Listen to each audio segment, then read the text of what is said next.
All right, we are live here on YouTube. Guys, today we're going to be having Les Winter on. Hey, Will, how you doing? Hey, Les, how's it going, man? Doing pretty good. How's life treating you these days, buddy? Oh, man, you know what? We are live. I'm crushing it. Let me get these things squared away here, man. Got things going on everywhere. All right. Kill this damn music in the background. Boom. Les, how's it going, man? Welcome on to the podcast. Glad to be here, buddy.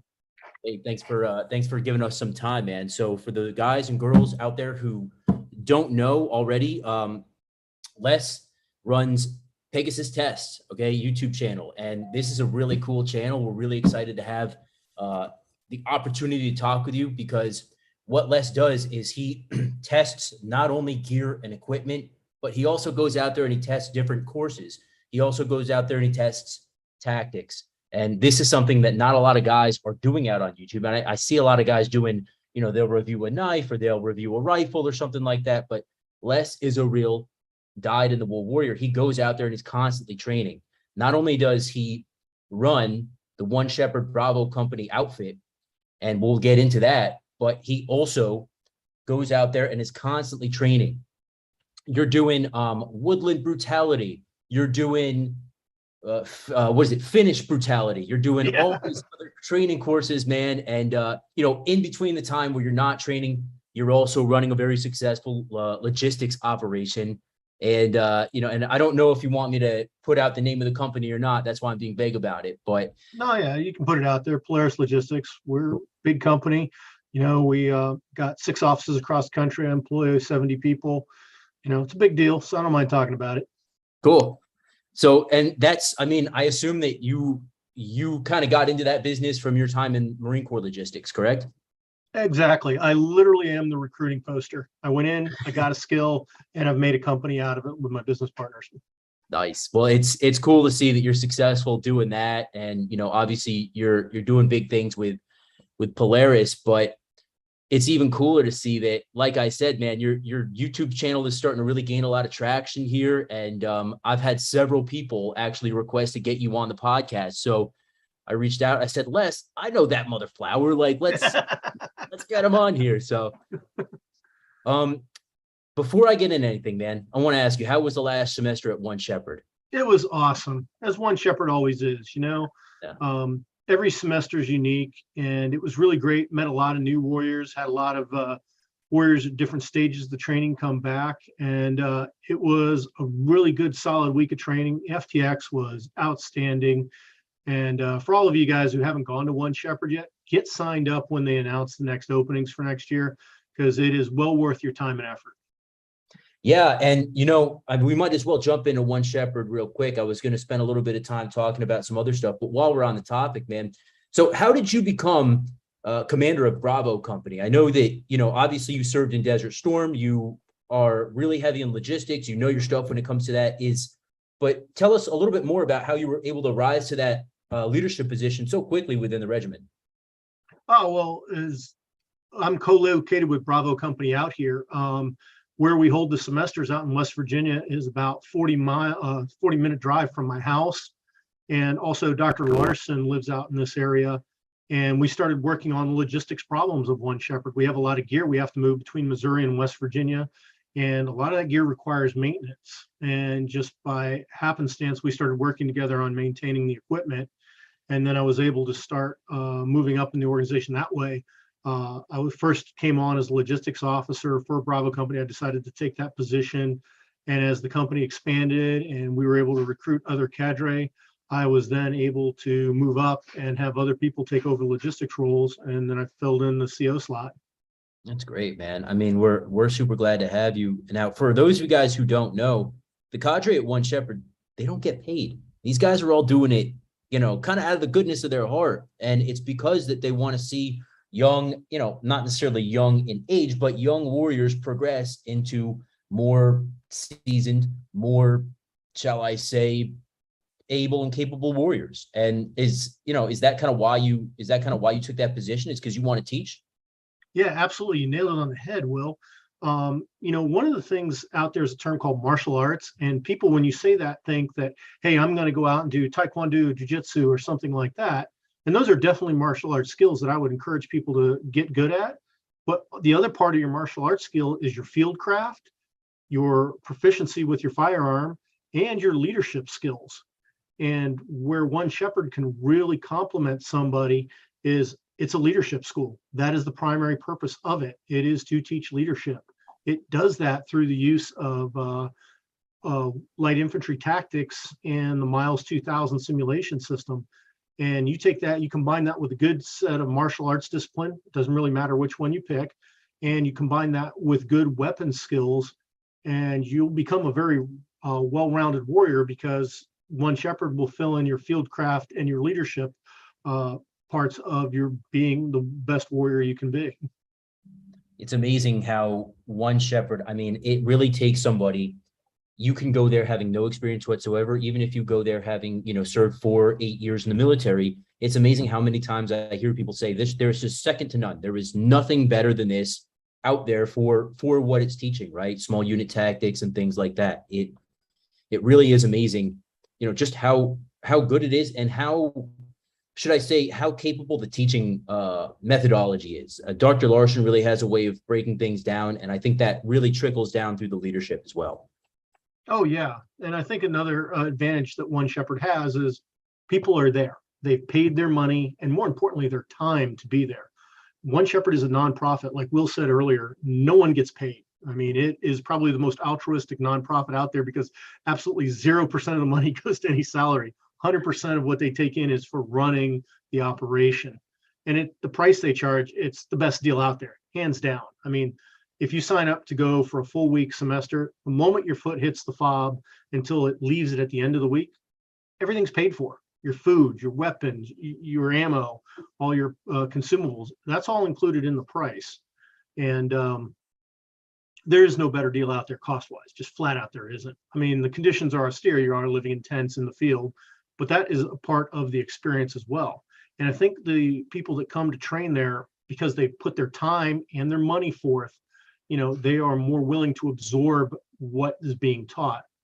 Also, Dr. Larson, from the beginning, rightfully decided to dispense with all the military tradition, dispense with the military discipline, and as he says, all the fun, none of the dumb. And I think that goes a long, long way towards making the organization effective, because I can think of no other military training organization, I just can't think of a different one, that has the first mission a student does is a night mission on their first day after they've been training for 12 hours straight. It's incredible, the stuff that we go through in One Shepherd. I mean, like you said, the clandestine night link up that happens on that first night, and then reiterating it the day after, and everything from the Warrior Basic course to the Light Leaders course, every single course that you go through. I mean, you just simply, I've gone through the gamut, man. Like, I've taken the tactical responses, small unit tactics courses. I've taken other ones. There's nothing that really adds up to this. Plus, on top of that, you got the Miles system, right? You're running the Miles system. You can actually engage each other in very realistic type of conditions. So I know we harp on One Shepherd a lot, keep trying to get guys, warriors out there, Minutemen or anything like that. Even if you just want to develop your martial skills further, like Les was just saying, go out there, take a week. It doesn't cost that much for what you get, and it's well worth your time. I mean, I think you would agree with me, man, that even 1 week, one Warrior Basic course would take you a lot farther than going to a lot of other training courses out there. Oh, without a doubt. And I think the real thing, the example I've seen with my own eyes that best attributes the One Shepherd program's effectiveness. A couple summers ago, I was out teaching at an Alpha company in Missouri. We had a kid who 1 week before had graduated high school. He was leading his patrol because he had completed the whole course. This was his final thing to say he'd done everything One Shepherd could do. 18 years old, and freaking dominated the battlefield. Went out on his first engagement in 2 hours after the exercise starts, takes a bloody nose for his first attack, goes back, learns his lesson, and then just steamrolls his enemy 3 hours later. I mean, he'd accomplished all the set out tasks for 48 hours. He accomplished them in less than 6. It was amazing. I mean, I also don't want to bring up any other units names out there, but we, in my time, we've done FTXs against other militia regiments and units out there. And it's amazing how civilians who came together 1 week can really do very well against an opposing force of trained and equipped personnel. Oh yeah, without a doubt. I mean, quality training is just cannot be underestimated. And there's an old saying that mediocre troops with excellent weapons will always falter to excellent troops with mediocre weapons. And I think One Shepherd is the living embodiment of that. You know, you've done it, Will. I mean, they have incredibly good equipment there, but nothing is state of the art.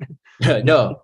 But I always think that my dad told me something a long time ago. I used to be in mountain climbing, and he would take me climbing, and he would say, Will, you could be that guy with like the nicest gear, but you don't really know what you're doing when it comes to climbing. Or you could be that kid like you are with okay gear, but you really are doing very well at climbing. Which would you rather be? He'd tell me that when I wanted to buy me like a new Caribbean or something.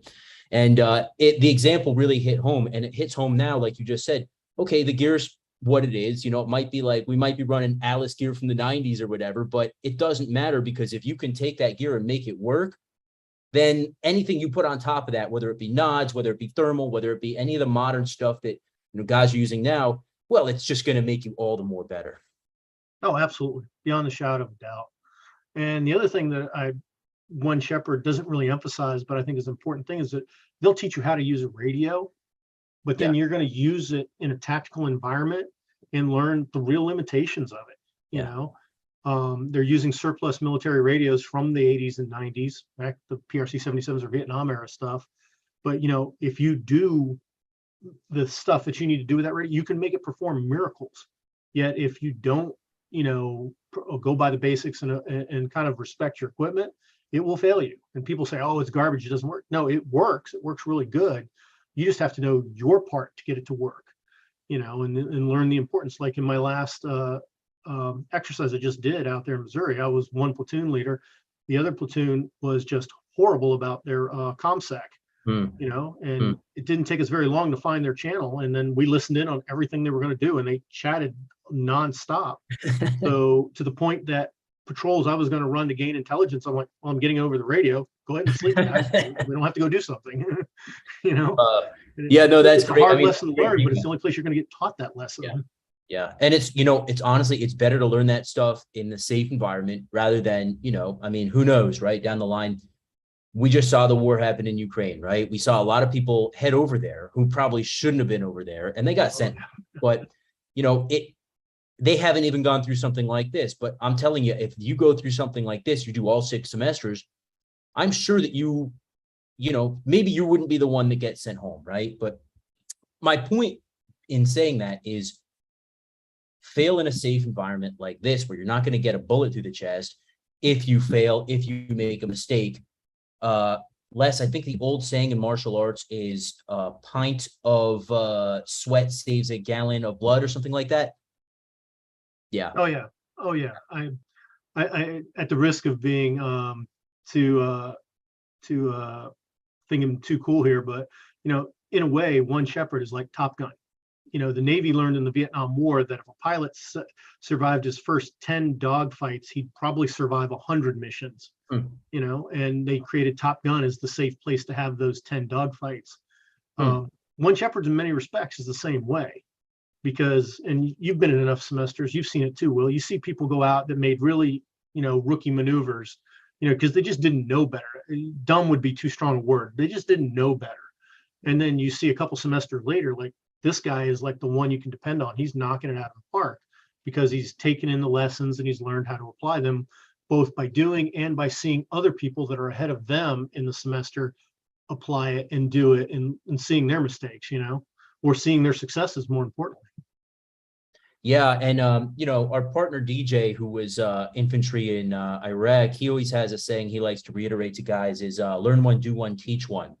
And it really is the truest thing that I could think of, especially when it comes to One Shepherd. It's amazing how quickly they throw you into a leadership position. I think I was there one semester. Next thing I know, I'm getting put as a, fire team leader, then a squad leader, and then progressing up the ranks. And that really, I think, makes a difference, because a lot of other schools that you might go to, you're going to stay doing kind of the same mediocre stuff until one day they decide they know you or like you enough to give you a leadership position. Not at one shepherd, you're going to be thrown right into the fire, to the frying pan, into the fire, so to speak.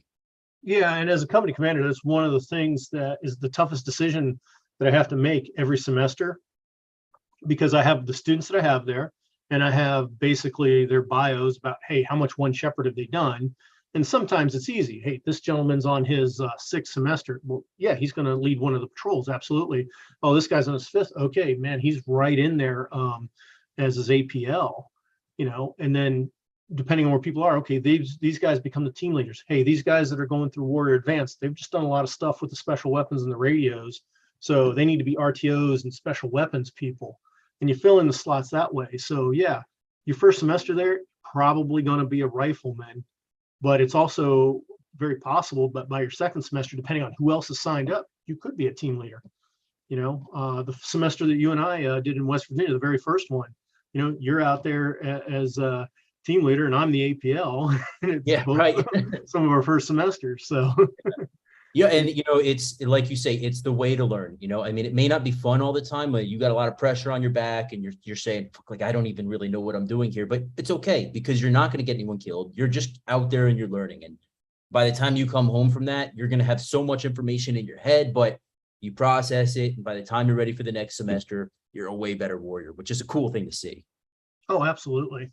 They also joke about what they call post-semester gear acquisition disorder as the disease you get from one shepherd.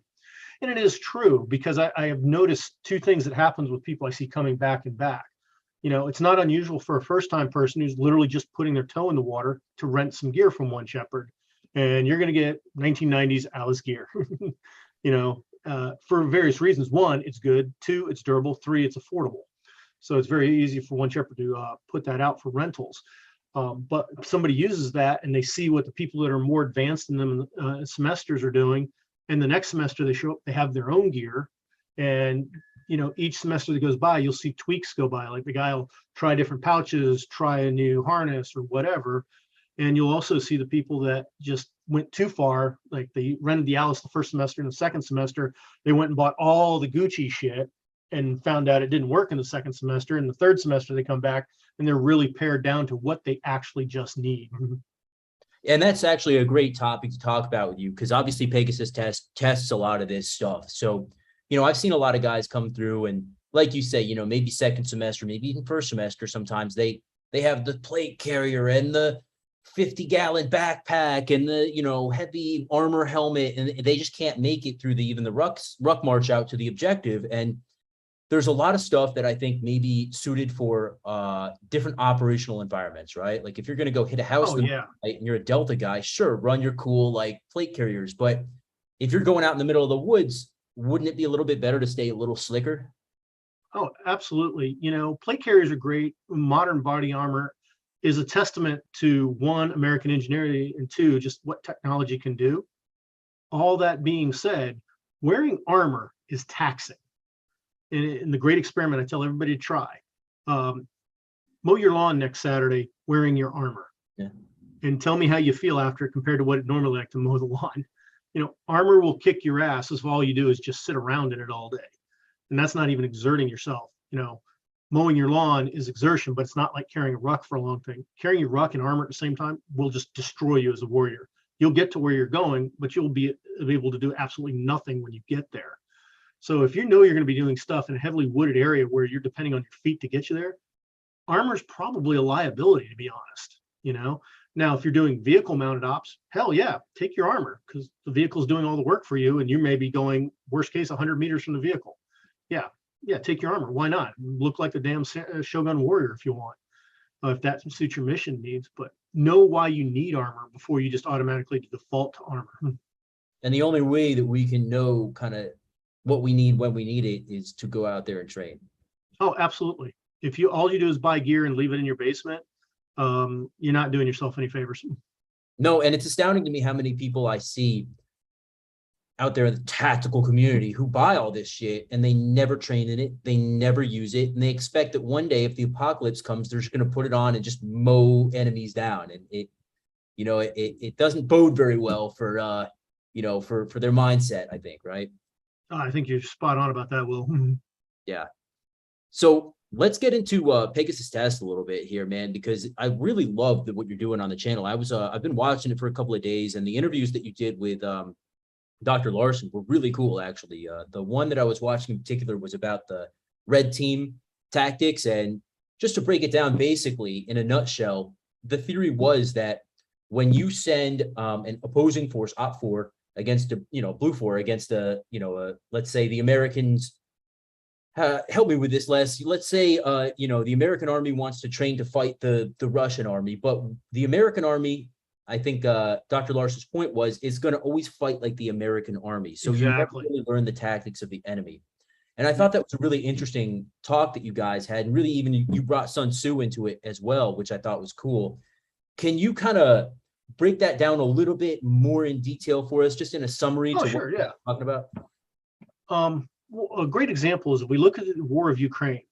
One of the things the Russians tried to do is seize Hostomel airfield in an air mobile operation with one of their airborne units. And as far as I can tell, and for what's it's worth, as far as I can tell, this is the only airborne air mobile operation since Operation Market Garden in the Second World War that's failed in its objective. Usually airborne operations work. Why? Because airborne troops tend to be good troops. They tend to be everybody's best, or definitely their top tier of troops. And the Russians are no different. Those are their good guys, yet the operation failed. And I think the reason it failed is it's not something they do. It's not their mindset. That would be a mission that the U.S. military could conduct. You could grab literally any unit in the U.S. military and conduct that mission, and it would probably be successful because it's something we do constantly all the time. If you talk to anybody in the U.S. military, Marine, or Army that's done an infantry mission and they used a helicopter, they probably did that mission. The Russians, that's not the way what they do. It's not the way they do things. So when they tried it, they got horrible results because it's not their way of fighting. Their way of fighting is what we're seeing now. When everything else has failed, they're just turning cities into rubble with artillery. And they have massive amounts of artillery to do it with. That's their style of warfare. That's not our style. I mean, look at the whole fight we had in Afghanistan for 20 years. Most artillery units were turned into infantry units to go search for the enemy. Very rarely did we call an artillery barrage down on anything or anybody. And if you only fight yourself, you're only going to be good at beating yourself, and the other guy's going to have an advantage over you because he didn't fight that way. And that's the point of Doc's books, is to say, hey, the North Koreans do this, the Russians do this, your insurgent groups do this. And so it would be good to, if you were trying to put together an operation or a training operation, to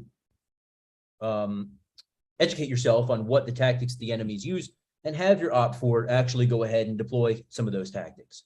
Yeah, and to the point that if you're playing the Op 4 and you're simulating a specific force and stuff, do the tactics they would do, even though hey, this is going to fail. Just because that's what they would do, and you have to be ready to do what they would do.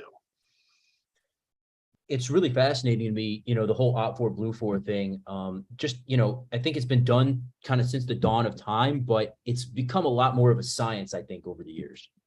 Oh yeah, the Germans were first to make really a science out of it. It's a great word, because they came up with what they called Kriegsspiel, wargaming.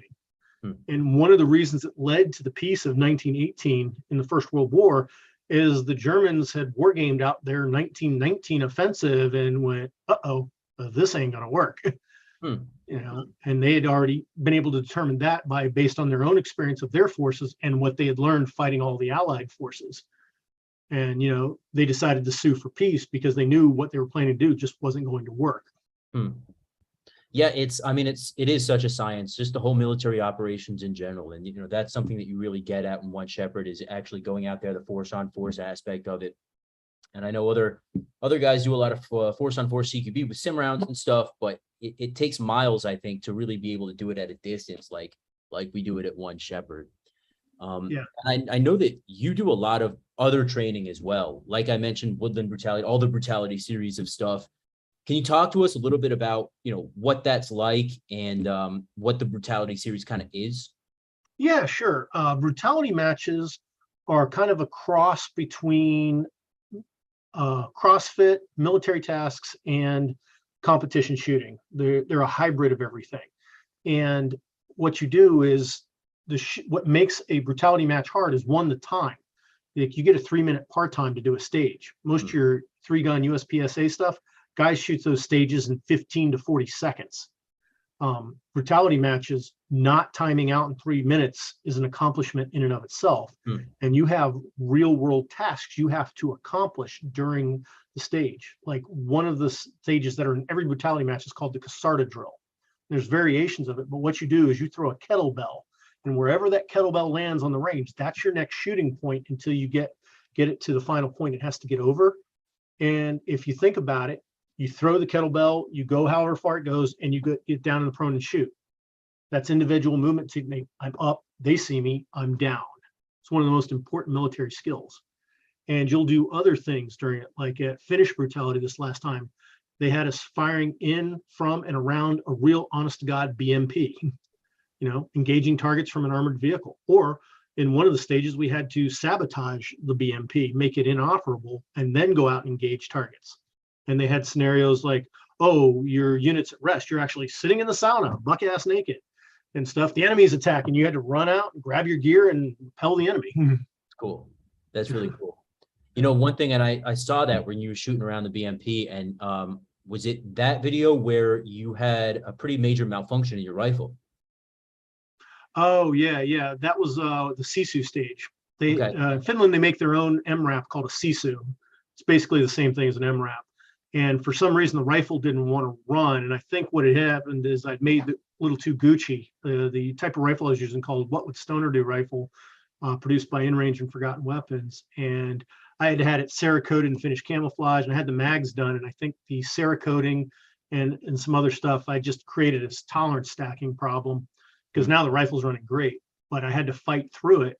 And in that particular stage, you got one shot at a target. It was a hit or miss, and you had to move on to the next one.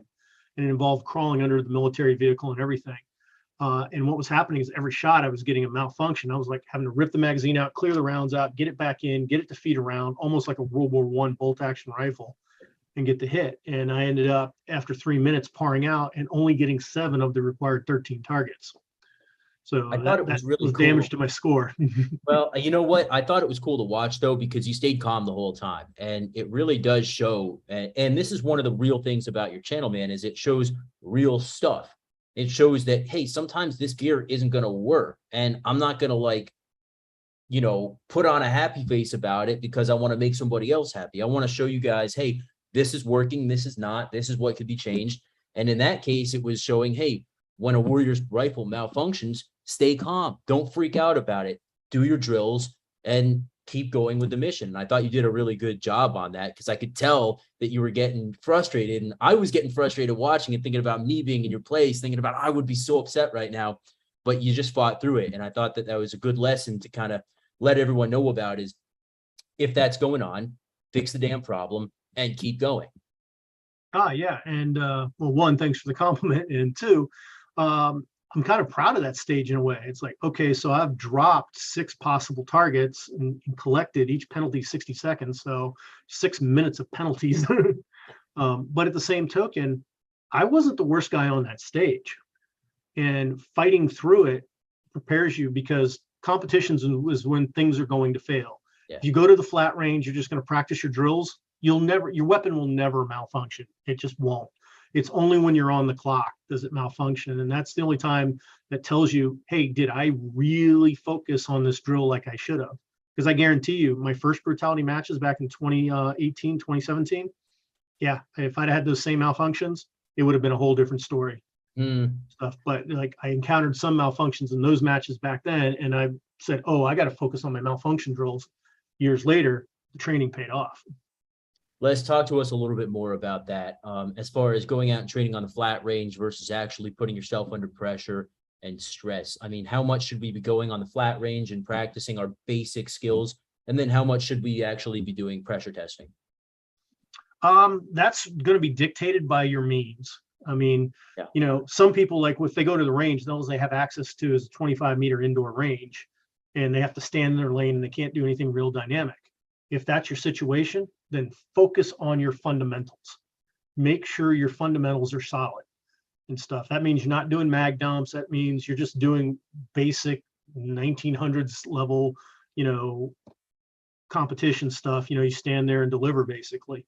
But get those fundamentals down if that's the only your access. If you have access to some of the places I have where I have friends who have big chunks of land, well, I go out there and then, I can do all kinds of dynamic stuff because we have big open areas we can fight in, or wooded areas that we can go train in and practice using cover. If you have access to that, do that kind of stuff that you have there. And competition, regardless of the type of competition it is, I always recommend people for doing, because it puts you on the clock. The clock adds stress. It's probably the closest thing you can get to somebody shooting back at you. And every competition is always timed. Doesn't matter. Even if it's with flintlocks, they time it. And that adds a set of pressure, because I guarantee you come up with this great plan of going, oh, I'm going to jump over the tire here. I'm going to go under the log there. I'm going to hit those 2 targets there. And then the buzzer goes off and that plan's gone before you've even taken a step. Yeah. Because the buzzer has a way of erasing your mind like no other device in history. Absolutely. And I see the way that you're sweating out there, man. I see the shit that they have you doing.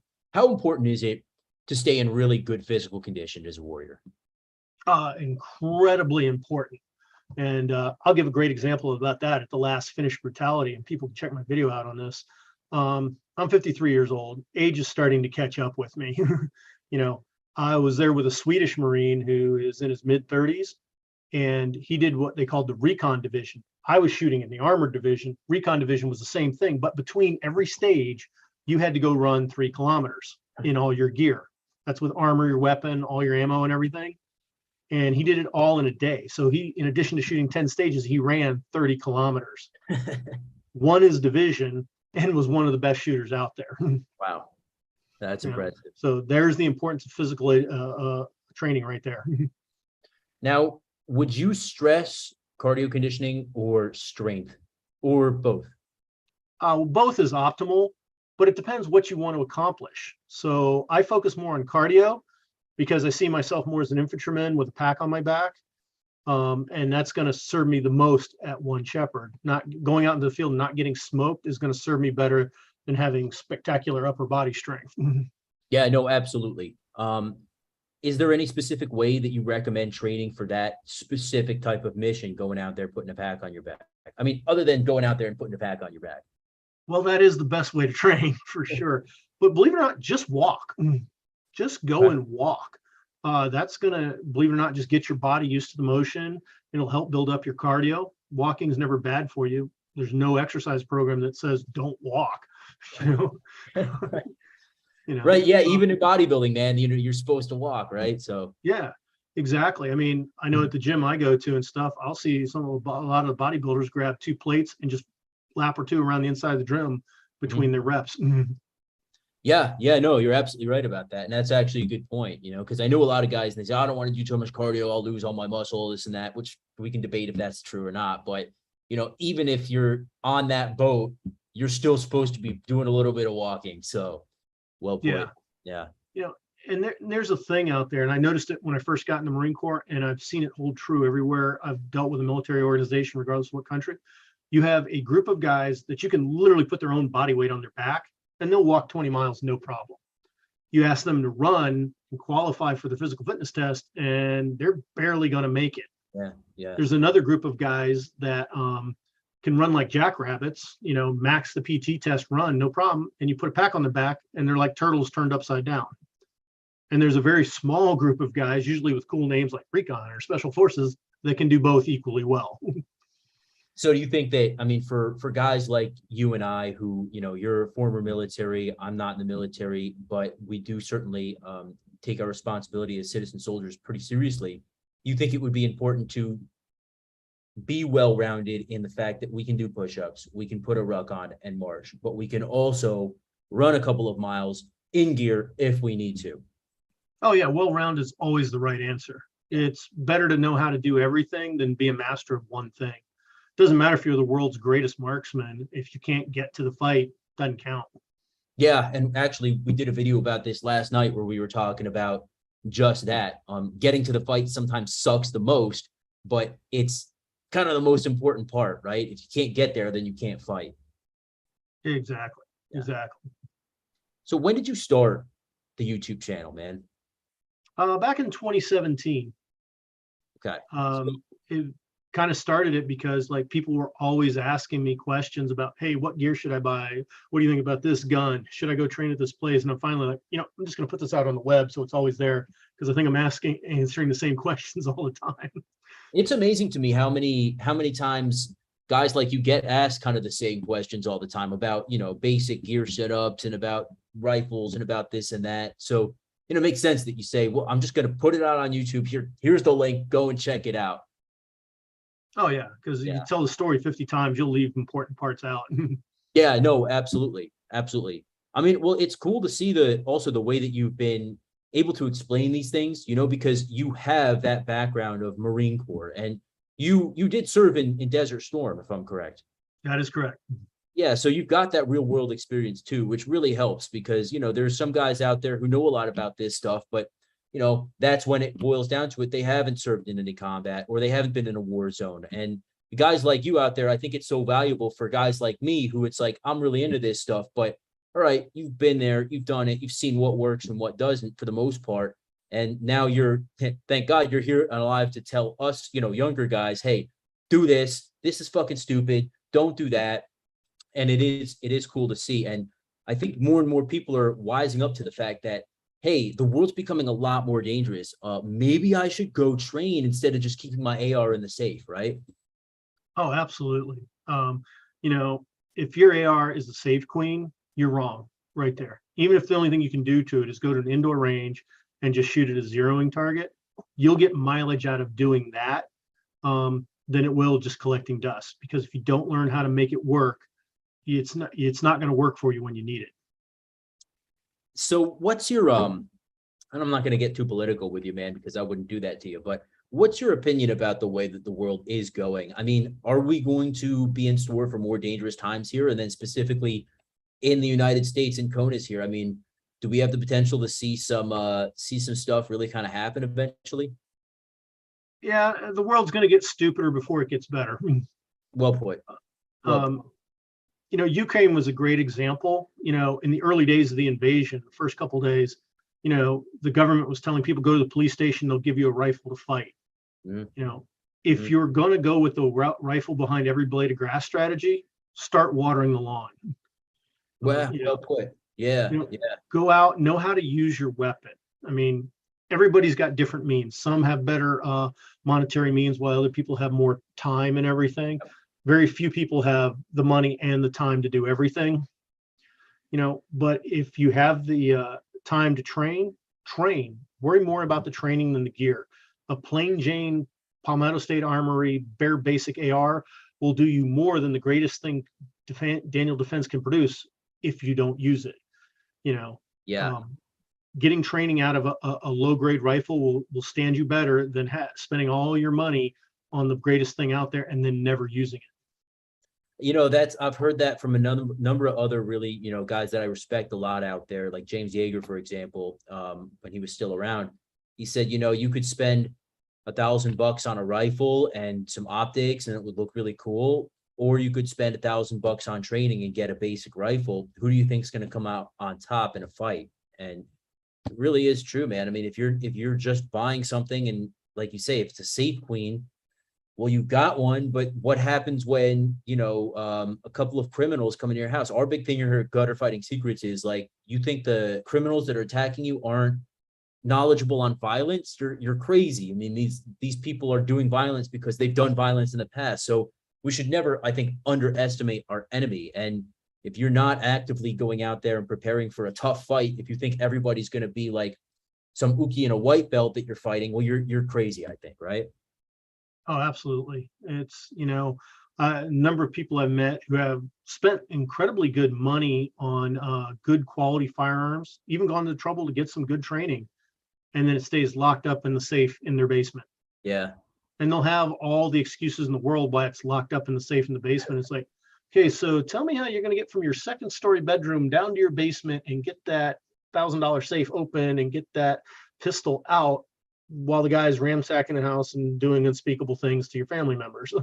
Yeah, no, exactly. And that always drives me crazy too, man, is, I keep it unloaded. oh, I keep it, unloaded in the safe and the bullets are somewhere. Well, like, why do you even have it, man? Like, just admit that that you don't like violence and go eat a vegan burger then, You know what? And not liking violence, that's fine. There's Sure. nothing wrong with that. Any warrior will tell you the Nerf world is the ultimate goal of everything we do. Keep everybody safe, make sure that those we care about never see violence, much less even have to understand what it is. But if you're not comfortable with having a loaded firearm around, then like invest in good locks, Yeah, you right. know, make sure you've got a good stun gun. Yeah. Like Yeah. I know for a fact my spouse, she's never going to be the kind of person to shoot somebody. Bought her a taser. There you go, man. I mean, it's all about knowing what what tools right for the right person for the right job, I think. So Yeah. Yep, what is your absolutely. personal philosophy on what it means to be a warrior? It means to be prepared to defend what you love and being well-rounded.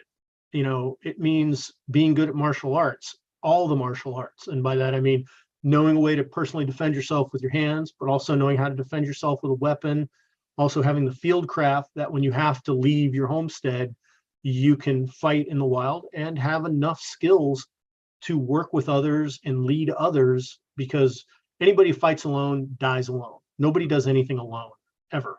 You know, doing anything successfully alone is why people get medals of honor, Right. because you can't do anything by yourself. So good leadership is part of being a well-rounded warrior. This is a conversation I've had with a few of the guys from One Shepherd. Is they were saying to me personally, hey, One Shepherd's awesome. I go out there, I learn how to fight in a small unit. I learn how to do all these cool, team skills. But when it comes down to it, I find myself kind of alone having to defend my family. Like during COVID, I got a call from a couple of different guys saying, all this One Shepherd stuff is great, but I'm not working with the team right now. I'm solo. I'm running solo. I wish I had spent more time investing in maybe like a solo protection detail training course, or some tradecraft type of training courses or something like that would be a little bit more applicable to running solo. So I think that there definitely is, when it comes to winning a war or winning battles, absolutely. But when it comes down to, I'm one guy and I've got to protect my girlfriend or my wife and my kids. I mean, it makes it even more paramount. I think what you're saying is, hey, go there to the range and shoot your damn Glock. Go there and get acquainted with, when you get a malfunction in that AR, am I going to freak out, or am I going to fight through it? So what you just said about, hey, actually taking the time in your own time to go and do those basic principles, basic skills is, I think, just so important, man. Oh yeah, the part of my training routine is when I can every Sunday morning, go to an indoor range and I'll pick a drill and I'll do it. Mostly with a pistol. Yeah. My favorite is dot torture, because mainly it takes one box of ammo to do, and it makes you do everything you have to know how to do with a pistol. So that's actually a question that I had for you on my list here. Now, fighting with the weapon or training with the weapon that you're most likely to fight with. I mean, most guys out there are probably more than likely to get into a confrontation with their personal sidearm. Is it more important to train pistol? Is it more important to train? I mean, should we be putting more of our time into just, if we're a concealed carry guy, should we focus more on concealed carry training and then do some rifle, or should we do more rifle than that? What's your personal philosophy on that? A person has to develop their own scenarios of where they think they're going to employ their training. Concealed carry, yeah, more than likely in current American society, if you get in a gunfight, it's going to be with a handgun. So yeah, put your emphasis there. And the drills you practice go by where you have to practice. Like the indoor range I go to, they're pretty open-minded. They'll let you do just about anything you want to do, as long as you can keep it in the little booth. That's all they ask. You stay in the booth and you don't crossfire across on different targets. Really the only rules they have. So I'll do dot torture, but sometimes when I go in, I'll do it from the concealed carry the whole time. Nice. Yeah. Yeah. And if you're going to conceal carry practice, while it is kind of convenient to have those fisherman or photojournalist vests people like, wear your real clothes. Yeah. Yeah. If you always wear a leather jacket when you go practice. And if you're worried about messing up your leather jacket, go to Goodwill and get a cheap one you can mess up. But practice with that. If you always wear an old surplus Army jacket, wear an old surplus Army jacket and go practice. If your concealed carry gun is a 38 snub nose, nothing wrong with it. It's proven itself throughout time. But if you go there and practice with a Glock 17, you're not doing yourself any favors. No, that's a very good point. That's a very good point. And I know guys who do that where they carry one thing and then they go to the range and they shoot their nicest gun. And I'm thinking to myself, well, maybe you should, train with what you're gonna get into a confrontation with. Oh yeah, absolutely. What is your philosophy on hand-to-hand combat? I know you said several times now that, pretty much pick something and train it and make it work. Is there some form of hand-to-hand that you like personally? I've gotten black belts in Taekwondo and Takong Musul. Huh. I take parts out of each one that I like. Taekwondo has become almost like it is an Olympic sport now. So there's a lot of what you do in there that really only applies to the sport. Mm-hmm. But you can definitely get things out of there that are good for combatives.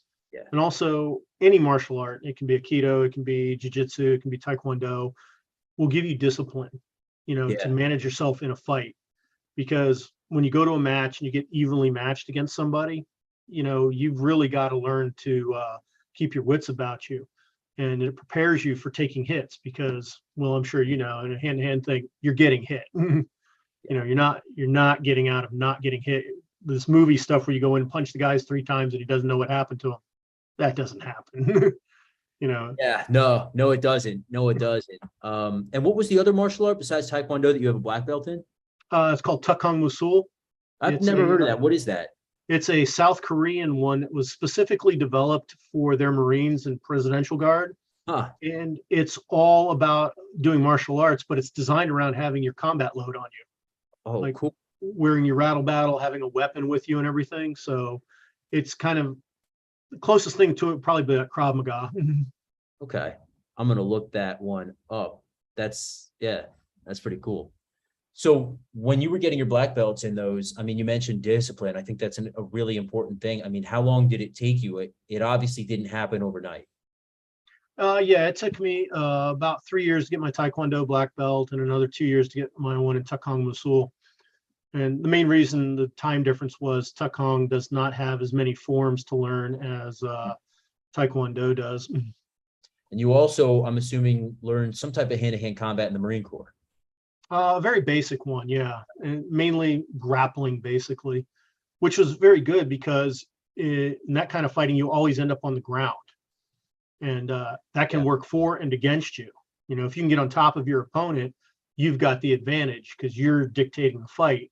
But you also, if your opponent gets on top of you, you've got some work to do real quick to get him off you. Yeah, going to the ground is, even if you're a wrestler, even if you're a jiu-jitsu guy, going to the ground in a combat situation is not the most ideal thing, especially when knives are involved and everything like that. So the first thing you've lost is mobility. Right, exactly. And then, you know more about this than I. You add a kit on top of that. You add plates, you add pouches, you add all that stuff. You're not in your board shorts and your rash guard anymore. I think it's probably a little something to get used to. Oh, definitely. Like one of the things I always love watching in the Warrior Basic course at One Shepherd, the guys who show up for their first course and they've got like their plate carrier and every pouch everywhere is full and everything's integrated in the vest. And it's like, okay, rush forward and now do a combat roll. Yeah, right. They become turtles that are on their backs. So would you recommend that guys train in their kit if they can? Oh, absolutely. If you buy gear, use it. If you buy, say, for example, spend big money, buy night vision, and all it ever does is sit on the shelf because you're worried about it getting scratched or falling off you at night or something, and you never go out and learn to use night vision, that's a paperweight. I always found it funny, guys will invest $3,500 and plus into a pair of nods, and then, like you say, they sit there in the closet until they go back out to One Shepherd or whatever it is. Whilst you do get that opportunity to use it out there, I feel like it should be something that expensive should probably be put to more use than that. Yeah, you should be wearing out batteries, and that's the thing. Night vision is really good with batteries. They don't use as much power as you would think. You should wear out a couple batteries a year. One of the things I do, night vision is you're looking through a tube. like a McDonald's soda straw basically at night. You can only see what it looks at. So there's no peripheral vision. There's no depth of field. That can be an unnerving experience in the beginning. One of the things that I do to get used to navigating, I'll take a walk late at night with the dog through a park that's a couple streets over from my house. When I get to the park, put my nods on and walk around for half an hour. That's a good idea, actually. I'm sure the neighbors love that. Well, that's why I go to the park, I can imagine you say I can imagine you right now walking the dogs with your bump helmet and your nods on it.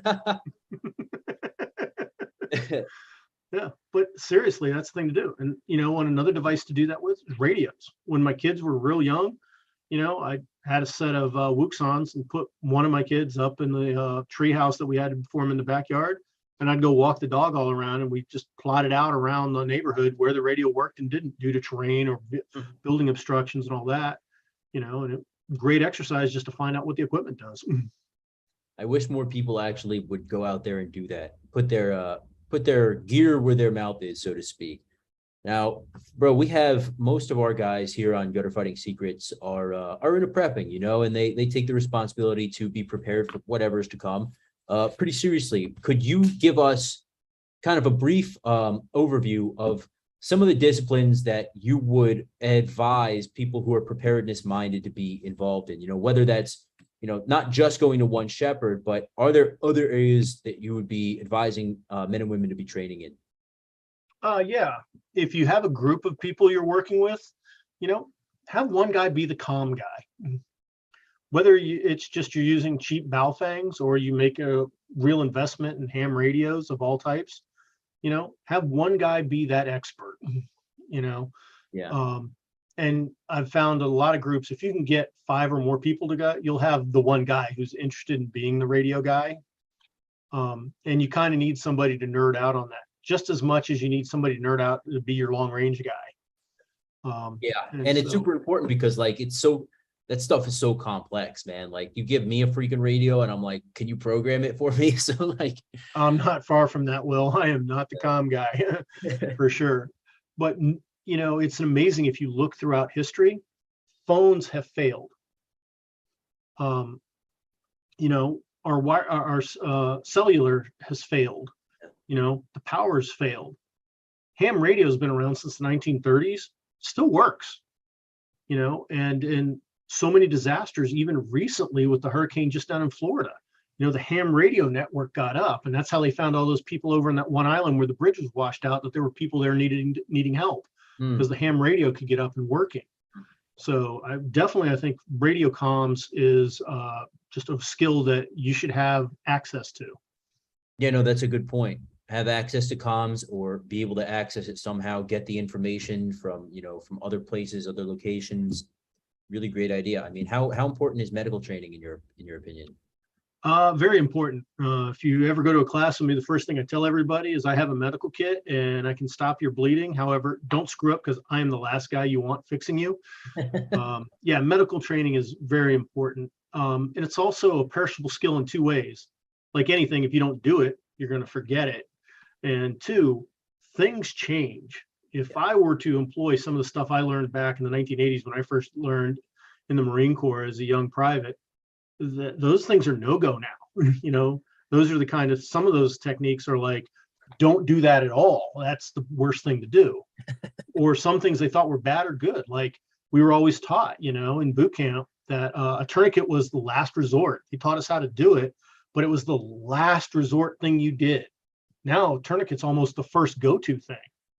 Yeah, it's interesting the way that's happened. And I will never say that war is a good thing in any way, except in this aspect. It taught our military, I think, a lot in a short period of time about how to prepare for the next one.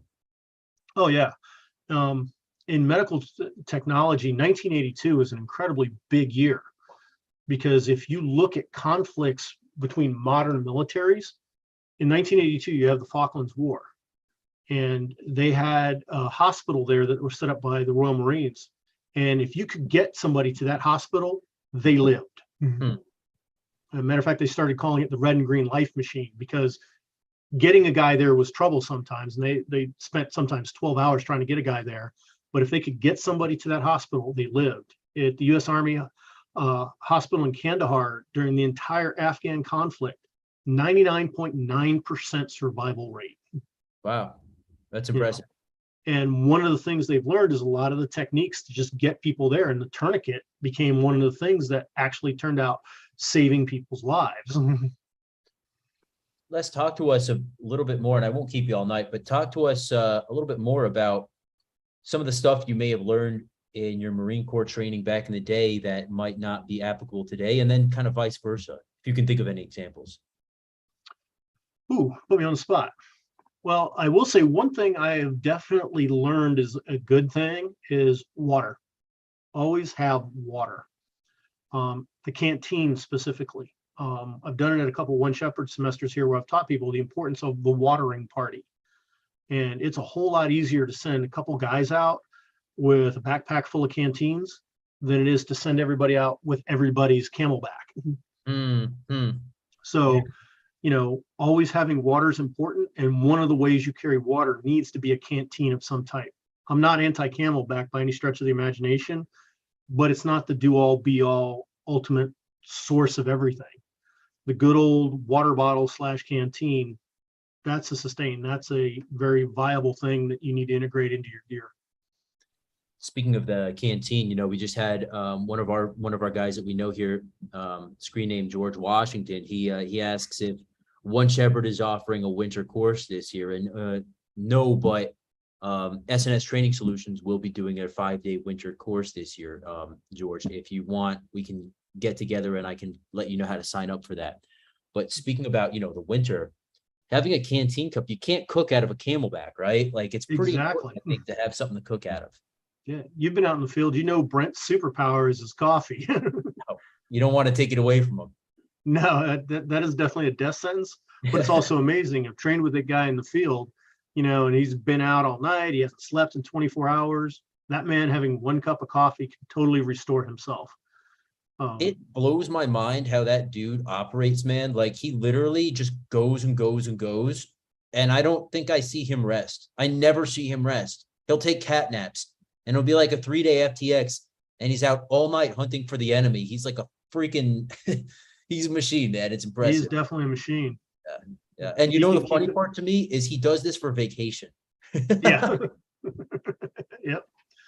So, I have a couple more questions here, and I know that, you're in the office and everything, so I will let you go, but resting, okay? This is an important topic for guys, I think, because a lot of people who haven't been in the field kind of maybe not be too familiar with that fatigue and tired feeling that you can get. I mean, what's a good kind of thing to think about when it comes to like rest cycles or giving yourself enough rest, not only while you're in the field, but also giving your body that time to recover? Do you have kind of a philosophy that you adhere to with recovery time and with rest? Heck yeah. Glad you brought that up, Will. I'm going to use the last semester of One Shepherd as a great example for this. The team I went up against, they were very aggressive. They did everything nonstop. I don't think they did sleep. As soon as I set my patrol base in, 2 hours into the op, I had a rest cycle started. And that rest cycle went continuously. There were very few occasions where the entire patrol was all up and doing something together. If we were in our patrol base, somebody was resting. Yeah. And that led to the situation where I could, on a moment's notice, send out a night patrol and the guys had enough energy to do stuff. Yeah. Or that night patrol, one I sent out, they got dogged by the enemy very hard. And what I mean is they detected the enemy. It's unclear whether the enemy detected them, but they took this very long, circuitous route back to the patrol base with their rucks and everything because they were taking out their overnight gear. 3 hours later, they're pretty smoked. Yeah. And I could say, you guys rest, and there was enough guys left that had been on a rest cycle that could take over their watch and not be smoked. So the next morning when we did our movement to contact, everybody was fresh and ready to go. It's so important. And, I've been under leadership that operates both ways. I've been under leadership that says, get an hour of rest and then we're moving out. We're going to patrol all night. And then I've been under leadership where they say, no, we're going on a proper rest cycle. We want you guys fresh to fight. And without fail, every time I'm rested enough, I'm able to concentrate. I'm able to think clearly. I'm able to, if I'm in a leadership position with subordinate, men under me, I'm able to make rational decisions and not get emotional about things. So I really do think that that rest cycle is a very important thing. Yeah. And in your regular life, have a good rest cycle too. Believe it or not, people ignore it, but rest can be a priority of work. You know, Hmm. there are sometimes just chilling out is the answer. Hmm. And you may not be able to go to sleep, but if you can just put your ass in a chair, put your feet up, get your boots off, and be mindless for a few minutes, crawl into your head and imagine other things, or just watch a TV show and stuff, just your body resting helps recharge your battery. Yeah, I'm glad you brought that up because it really is important. I mean, like you say, you're 53, you said? Yeah. You're still out there fucking doing all this stuff, man. That's a lot of guys would take that excuse like to just like hang up their boots and not. So how do you personally do it, man? Do you give yourself a little bit more recovery time these days, or? Yeah. Yeah. One, work this year due to coming out of COVID has just been, it's not unusual for us to be putting in 12-hour days at work. So had to make the real world acknowledgement that something's got to give, the work's got to get done. So I cut back on some gym time and stuff, but I also made rest a priority, and it's put myself on such a discipline that if like, hey, I've just pulled a 15-hour day, well, I'm going to go to bed when I get home. And normally I'd get up at say 5. I'm like, no, I'm setting the alarm to 7. I'm going to get that rest, because day after day after day, when you don't get your rest, you start making bad decisions. You start being kind of an asshole as a person. It happens to everybody, but you go home, you get some good rest, even if you have to adjust your times coming in, and then you're more effective the next day. So yeah, get rest when you can. If you're on a plane and you're one of those people who can't sleep anywhere, just sit in the seat and close your eyes. Yeah. You may not sleep per se, but your body will recharge. I mean, that's some of the best advice, honestly, we've gotten here, because typically, warriors come on here and, oh, just keep going, keep going, keep going. But the reality of it is, anyone who's really done stuff will tell you exactly what you said, like, get that rest and get it when you can. And that's really one thing that I've heard almost every accomplished, military or whatever, law enforcement, high level law enforcement person say is, when you get the opportunity to rest, do it. It's important. Absolutely. Les, I appreciate you coming on here, man. Is there anything, before we start closing out here, is there anything that you kind of want to discuss, or any message that you want to give out to the, preparedness community out there? Yeah, sure. Train. Okay. Figure out what you need to train for and train. And by that, I mean, if you think your biggest threat in life is probably some idiot doing something stupid in the mall, okay, train to that. If you think you live in an environment where home invasion is going to happen, have a good plan for that. Tailor your training. Nobody has unlimited time to train. The only people that do are the military, and even they don't have that much time in reality. So tailor your training to combat the threat you think you're most likely to encounter. And this makes no fun of anybody. If you think, hey, my big threat is society is going to collapse and, we're all going to form into little tribes, that's fine. Nothing wrong with that. Train to that standard, though. And I would put your training ahead of your gear. As I said before, you'll get more out of a basic rifle than you will a Gucci rifle. If you have to divide your money between the two, spend more money on training. If you think you're going to get more money out of, or more capability out of being really good with the radio, be really good with the radio, and then have your buddy be good with the rifle, for example. Well put. No, well put.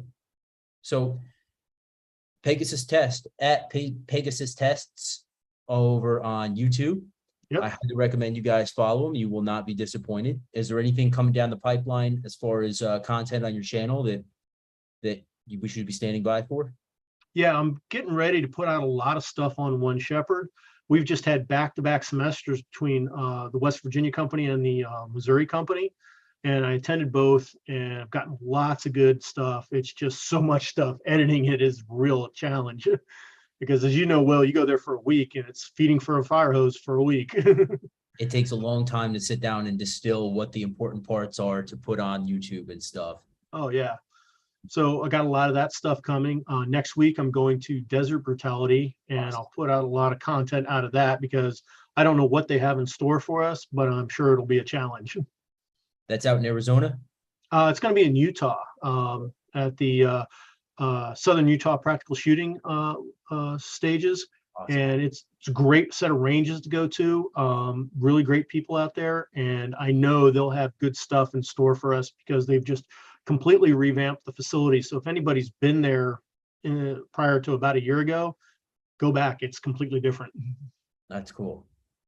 All right, man. So that's all I have, unless you've got anything else. Do you have an Instagram as well, or? Yeah, if you look up Grinch Winter on Instagram, you'll see my occasional posts. Don't look for daily content there, but I do put some stuff every now and then. I just would like to encourage people to train. Part of your training should include a martial art that involves hand-to-hand, like jiu-jitsu or taekwondo or taekwondo. Get firearms training. I know as guys, we look at firearms as being power tools because like we pick up a drill, we know how to use a drill. We're not going to read the instructions and we know how to do everything with it. And that's not the case with firearms. So, have a little humility, go get some training. You'll learn something no matter what the discipline is.